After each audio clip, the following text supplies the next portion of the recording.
Okay, it's 2 p.m. and now is the time for TensorFlow for Mobile Heroes by Enrique. Thank you, Eric.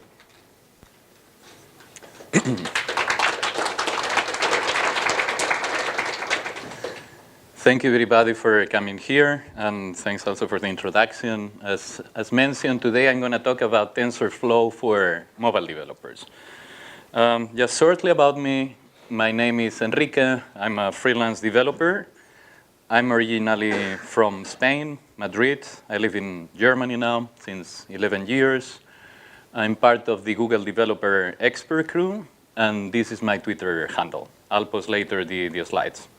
And if you have any question, feel free also to write me there or ask me anything.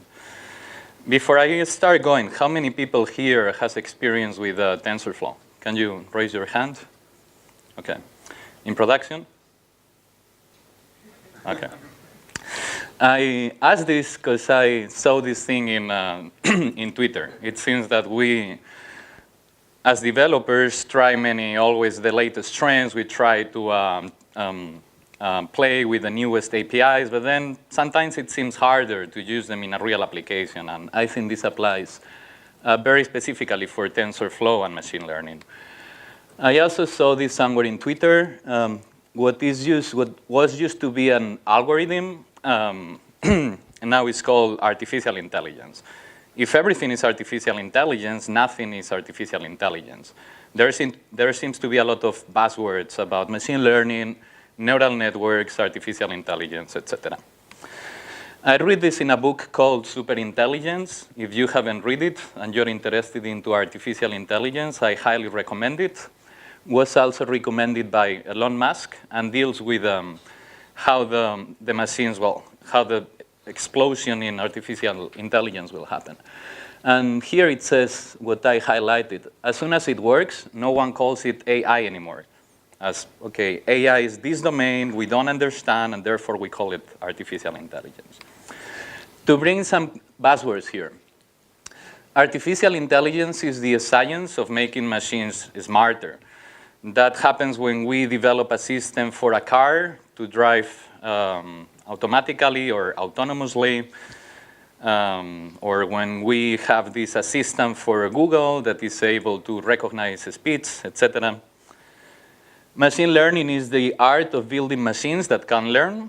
There are different types. We have supervised learning, unsupervised learning, but basically a machine learns something we haven't programmed the machine for. And neural networks is one of the different algorithms in machine learning.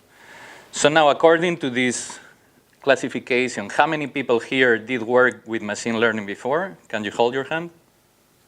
Okay, in production? Ah, just kidding. Okay, and yeah, this is a more intense or deep classification. We would have the rule-based decision-making. That's something every programmer could do. When we have a set of rules, if this condition happens, then we take this action, or we take this other action. We have the statistical reasoning, when we can make some predictions. That's also that every programmer can eventually also do. And then we have the domains of machine learning and artificial intelligence. They are particular domains. Obviously, a programmer can learn them, but they need some training. Now, coming to the neural networks, they work like this. They can be used for, or in this example, we would feed our neural networks with many images from cats or dogs. And the machine learning would be able to say afterwards, okay, give me an input, and I will tell you which kind of input is this. Also, if you've been playing with, or one of the main mistakes is that people think, okay, this only works for images, because most of the examples are based in image recognition. But neural networks can work to detect, or for text, for any data that can be digitalized, text, music, etc. I mentioned this, or I made this joke about production, but there are actually many applications in the real world that are using machine learning. Here, there are a set of examples from applications developed by Google. And if you use the search application, there is a speech recognition. That's machine learning. If you use the Google Play, all these application recommendations are also using machine learning. They recommend based on what you are previously selecting, installing your profile. Gmail, Google Translate is fantastic, the Photos app. Yesterday, I took a picture of with one of my friends here, and after taking the picture, I received a notification from Google Photos. Hey, would you like to send this picture to your friend? And I didn't even have his email on my account, so it's really fantastic what they do. This is an example I recorded on my phone, on my emulator. If you have the Google Photos app, you can try to make any search. In this case, I will look for Japan, and it will show me images that has a connection with Japan. And you could say, is geotagging, is based on the location. It is not. It really takes examples of things like sushi or torii gates, etc. So I type it here, Japan, and you see that I have images from the Hiroshima, this bamboo temple, some sushi, some other castle, the Matsumoto Castle, another torii gate, etc. And this is purely based on analyzing all the images. As I mentioned, no geotagging here. Does any of you here uses Inbox, for example? Yeah? Okay. In Inbox, also in Gmail now, there is this option where you get, if you open a message, it gives you a preview, a message you can send, such as, thank you for this, I already read it, I will send it to you later. According to Google, this is 12% of all the responses on mobile. Here I just recorded an example. Some people is asking me for, did you send me the slides or did you send me whatever? And it's pretty accurate. Sometimes it's, in this case, yes I do, yes I haven't, no sorry. So it really has a connection with the context you have. It's heavily used in translation. If you have the Google Translate app, for me as a gaijin, it's super useful in Japan because I cannot read kanji. So you can point out with the application to any text, and it will automatically tell you which or translate the text on the phone. This is an example in Chinese. I don't really know how to pronounce it. Before all this machine learning buzz, there was a phrase-based system to translate it. It was complex, but more or less we had a tree, and the tree was comparing words or structures between languages. And you can see that's the accuracy, the blue bar. With the neural system, the green bar, it really got much better. And as you can see, it's close to the human translation accuracy, which is the yellow one. As an example, this is the phrase-based system. Where will the restroom? That in English is not very well translated or not very correct. And using the neural network, excuse me, where is the toilet? Which is a perfect English grammar. I saw this video. I don't know if I can play sound, so at least I'll try from my computer. Yeah. So this is actually in the current version of Google Translate. If you have the application, try to open it and point to any text in Japanese and try to translate it to English or any other language. You will see that they make this translation in real time. It's actually done on the device. I will explain later why. And it's fantastic because it even keeps the fonts. It keeps the color. It makes smart conversions, such as if you need to have 2 lines or 3 lines, the application is able to decide that. Okay, it's long. I will stop here. Okay, that's it. I just wanted to show that video. And yeah, there is also machine learning on smart devices. If you have one of those watches, I use Hangout a lot. And in Hangout, I might get a message from a colleague, and I cannot answer all the time if I'm, for example, in a meeting. But you have also these smart replies. I can just check my smartwatch, I can click, and send automatically the response I want. And obviously, in those devices, you can make usage of all the motion, GPS, etc. So the possible things you can do are amazing. Okay, now there is a discussion of cloud against mobile.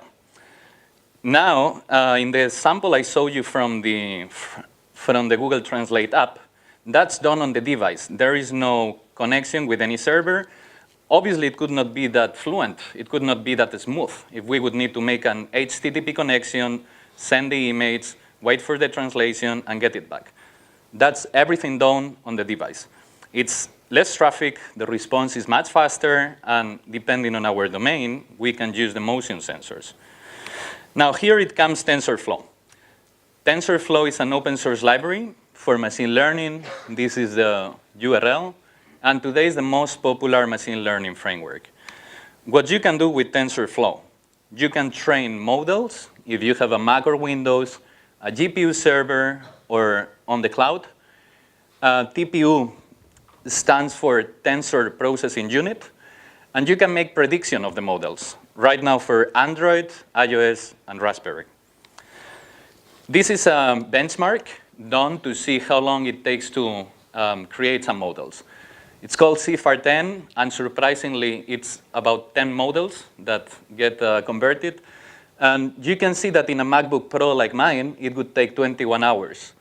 If you use 4 CPUs, it would take 4 hours. And the surprising thing, or the interesting thing here, is that one GPU is the same as 16 CPUs. So it really matters if we're using a GPU. It could be similar to Bitcoins, right? If we are using a miner, it's always better than using our own computer.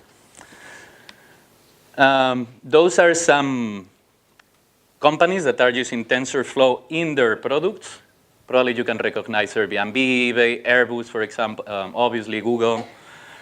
And first, I would like to show you an example how to move from our concept into an app that is able to make a prediction. This is done by, this was proposed by a developer advocate from Google called Yufeng. That's the Twitter handle if you want to follow him. And let's try to think, okay, we want to create our model, we want to be able to predict it and put it in our mobile application, in our Android application. So for example, let's say you want to take a lot of sample images from something. What would be your first approach? Do you have any ideas?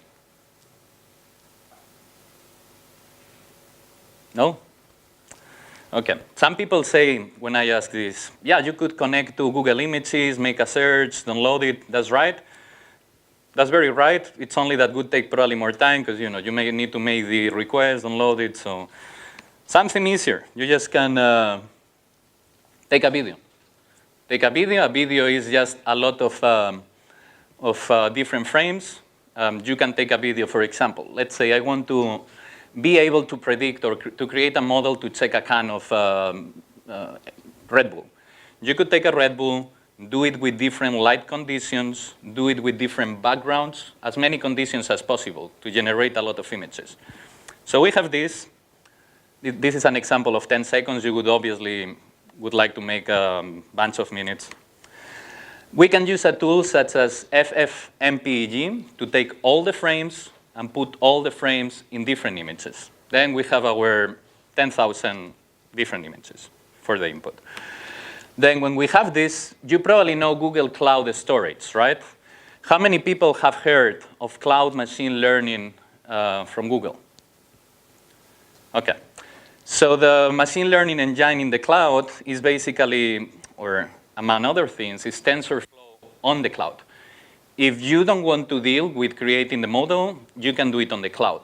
You upload everything to the storage, to your bucket, go to machine learning, to the machine learning engine, click and say, generate me the model.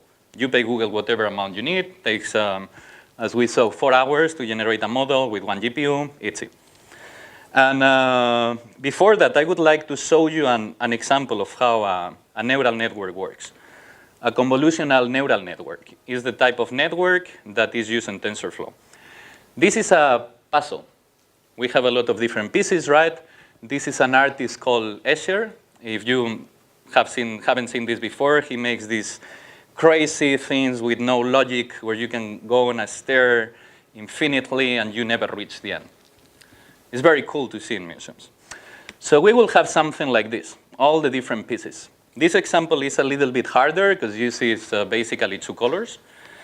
So if you have this, what would be your first approach if you want to solve it? Do you have any idea or any thought?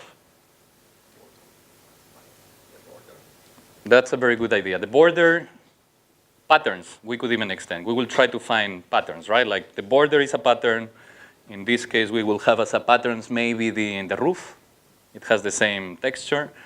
So here we can see that this roof has a different texture than this other one. So we might try to find these little pieces, classify them, put them in different buckets. And we will end up with something like this, step by step. It goes slowly, I think for this puzzle, maybe you would need easily 8 hours or 10 hours. And we could keep doing that. We have the roof. Now here we can see very clearly that we have some perpendicular lines or parallel lines for the stairs. So we could keep on our search of trying to find more patterns that we can fulfill. Here we see that it's getting a little bit more complete. This is harder because it's 2 colors, right? It's also harder for a neural network. If we give to a neural network a pattern with many colors, it's easier. If we only give it black and white, it will not work very well. Let's say we want to make a picture, this thing of identifying or creating a neural network to identify a cat. If we only give images in black and white, it will probably not work that well with a cat that has a different color. And we will end up very likely with finishing the puzzle, something like this. Some patterns might not be fulfilled because are more complicated, but from here. A neural network works exactly like that. It works, unsurprisingly, as our neurons. That's why it's called neural network. Okay, now the neural network that TensorFlow is using is called convolutional neural network, and those are all the layers that the neural network has. It has 48, and you would say, is 48 too much or too little? As a comparison, in 2011, 7 years ago, a neural network only had 4, and each layer adds exponential accuracy. So it's been a huge advancement on neural networks. Now, let's say we have created this model from Google Cloud, from the machine learning engine, and now we want to optimize it for our mobile application. Okay. When the model is created for a neural network version 4, it has around 80 megabytes. 80 megabytes might be a problem for a mobile app, right? Because you need to put the model, 80 megabytes, user is going to download, maybe you have 2 models, no way, 1 star, I don't do it. So we do go through a process of optimizing it. There is a technique where we strip data and make it smaller. A model for TensorFlow is a huge file with many numbers, float numbers, of 32 bytes. By stripping many of those bytes, we can downsize it to 8. That means we have a file that is 4 times smaller, from 80 to 20. And you could say, but don't we lose accuracy? That's a fair question.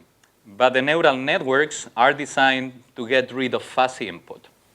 So by earning a factor of 4 in size, we only lose 4% of accuracy, which is a very good trade-off. So if we get this 80, it's like a Whopper XXL model that we cannot use anywhere. And even if we say, okay, that's still too big for me, we could use a Inception version 1, a neural network version 1, that's the old one. When it's quantized, it's only 7 megabytes. That's very fair for an Android app. Something we also need to recall is that TensorFlow is a library that gets added to our Android application and increases the size in 12 megabytes. So we have our APK, we have plus 12 megabytes, plus the model, or maybe. There are some things we can use to avoid it. So we will be here. We have gathered the training data, converted, we have generated the model, we have optimized it, and then we need to load it into our Android app. Well, one very easy thing here is that we maybe don't need to publish the application with a model. We can say, okay, the application has no model, and I will download it from another source, from Amazon, from Google Cloud, from Firebase, for example. And that's very cool because anytime there is an update for the model, which in my experience happens very often, we don't need to release a new app. We just connect to our server, download a new model, and the user doesn't need to know about it. Now, about the TensorFlow community. 1,000 plus contributors, 22,000 plus commits, 18,000 plus repositories with the name TensorFlow. I think it's a very cool idea, if you're interested about TensorFlow, to go to GitHub, look for TensorFlow, filter by amount of stars or popularity, and see what people is doing, because some ideas are crazy. Now you can see that the interest of TensorFlow has been growing together with the interest in machine learning. So now TensorFlow is really a part of the machine learning world. Now, how to build with Android Studio? Google claimed that it's easy. I can tell you it's not. It uses Bazel to build. Does any of you has worked before with Bazel? Okay, I didn't, and it was my first time with when I was working with TensorFlow. The instructions are, okay, you need to set the binary location in this address from here. You need to add the project to Android Studio. Then you need to install Bazel. The detailed instructions are in this website, basically download, or I think you can install it through the command line. You need to download the Android SDK at least 23. You need to download the Android NDK only 12B because with other ones gets broken. And there is no documentation about this. It's a little bit trial and error. You need to update a file in your workspace. Here you need to put where is your path, where is your path for the NDK and for the Android SDK. You need to run Bazel. It takes some time. You normally get a lot of compilation errors. That happened to me because dependencies. So it's I think the first time I did it, I was the entire day doing it. Then you need to install the API key. This would be the final step. And you would say, that's complicated. Or you can download TensorFlow from G-Center or from Maven. They have a Maven version. But the conversion from YGB to RGB is less efficient, and the object tracking is not available. This might change at some point, but this is the situation right now. This would be ideal, because we don't need to do anything. Just add it to our Gradle file. Unfortunately, not possible as of yet. There are a few samples from Android. One to classify elements, another one to detect them, and another one to stylize. The one to classify uses an Inception Network version 3 to label images. The models are easy to swap. There is no label for person. If you try to point out, it will not detect any person. And if you click on the volume, you get some statistics. This is how it looks. You have an apple. You have it tells you that it's surprising because it tells you it's a Granny Smith apple. It doesn't tell you it's only an apple. This is an example I made. Might not be very clear, but here it's telling me this is a wallet. Here, when I point, it tells me it's an iPod. Close enough. Here it tells me this is a keyboard or it's a laptop. It tells you the accuracy of the model detection. Now, when I point to the bottle, it tells me it's a bottle. And this model is so well done that sometimes when you're pointing to a can, it tells you this is a Red Bull can or this is a beer can, which is very practical if you don't know where is the beer. You just can point. And yeah, this is the one to detect. As we can see, there are some boxes drawn around some people. It's useful to count objects. You just can point with the camera, and it tells you how many objects are. There is no training, unfortunately. Might change. Stylizing. This uses actually Magenta models. Have anybody here heard about Magenta? Okay, Magenta is a fantastic framework from Google. It allows us to create music or art generated by computer. And we can put here our models. So here in this example, we have different models. We can just select them, point to an image. We can mix them. Maybe here with this video, you understand it better. Here I'm pointing out to a cup of coffee, and I'm changing the styling. And the styling is applied automatically to the image. It's actually faster than this. I was doing this with a Samsung Galaxy S3. I didn't have another device at the time. But it's really fantastic how it gets combined. Now, TensorFlow. It's written in C++. Android uses Kotlin or Java. How to do it? Well, there is something called Android Inference Library. It's similar to the GNI and the NDK, so we can access all the C++ code. For iOS, the building requirements are much easier. Xcode 8, command line tools, install. We need to install Automake and libtool.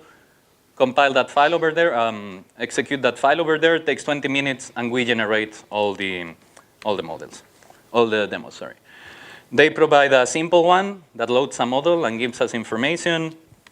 One for the camera. as the one we have in Android. And here it's also cool that it's telling which kind of cat is this cat over here. It just not only says, this is a cat, this is a tiger cat, or this is a tabby. So that accurate are the neural networks. It runs an inception network each frame, and the models can also be replaced. I will show you later how easy it is to replace. And lately, this example called benchmark, where it tells us information about all the operations that are happening on the background. Now, for Raspberry Pi, there is also an API. I personally don't play that much with Raspberry Pi, but it's theoretically possible to do it. And there is an example of one person, unsurprisingly here in Japan, that created a model for Raspberry Pi to identify cucumbers. There are different types of cucumbers. You have them longer, you have them shorter, you have them greener, you have more mature, less mature. And this is what actually does. He has a camera somewhere, he has the Raspberry Pi, he puts the cucumber, and then the machine says, okay, this is a very mature one, that's good, that's not good. It's probably scary for the people working at that factory because they are seeing like, okay, this is the next worker, this is the next person that is going to take my job. But the opportunities are fantastic. And yeah, if you Google for Cucumber Japan TensorFlow, you'll get the link. There is a GitHub repository where he uploaded everything. So if you have a Cucumber business, please check it out. I mentioned that it's very easy to swap the models. I can show you very fast how it's done. This is the Gradle file for Android. There is something similar for iOS. And if I can here, those are the models. It's defined in this zip file. So if you want to swap them, you just need to download, check out the demo, check out the repository, and put your own file there. And it will be working. If you are able to solve all these compilation problems, of course. Okay. Now, as a summary for the talk, TensorFlow, it's well, very easy. This address here. I recommend you to check Magenta. Magenta is really fantastic. I don't know if you're into music, but it has, in this framework, you can say, okay, generate me some jazz music this long with this styling, etc. It's really fantastic when it can do. And it's kind of scary. There was an experiment at some university where they took people that were not musicians and showed them some music generated with Magenta and some music from some professional musicians. People basically were not able to find the difference. They were randomly saying, this is Magenta, this is a musician, so it works really well. If you have more interest, there is this TensorFlow for Poets. That's a code lab from Google where they explain you how to download TensorFlow, train everything. It's very, very deep through the entire framework. It takes around 6 hours to complete. So now I'm getting closer to the limit of 30 minutes. I would like to do some shameless self-promotion. Does anybody here program with Kotlin? Okay, so I have this personal project since more than a year. It's basically like the Android Weekly, sending articles every Sunday. I'm very happy how it's working, so if you're interested, subscribe.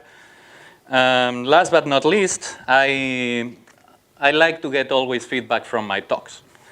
So if you have anything you want to say, it can be positive, it can be negative, it just needs to be constructive.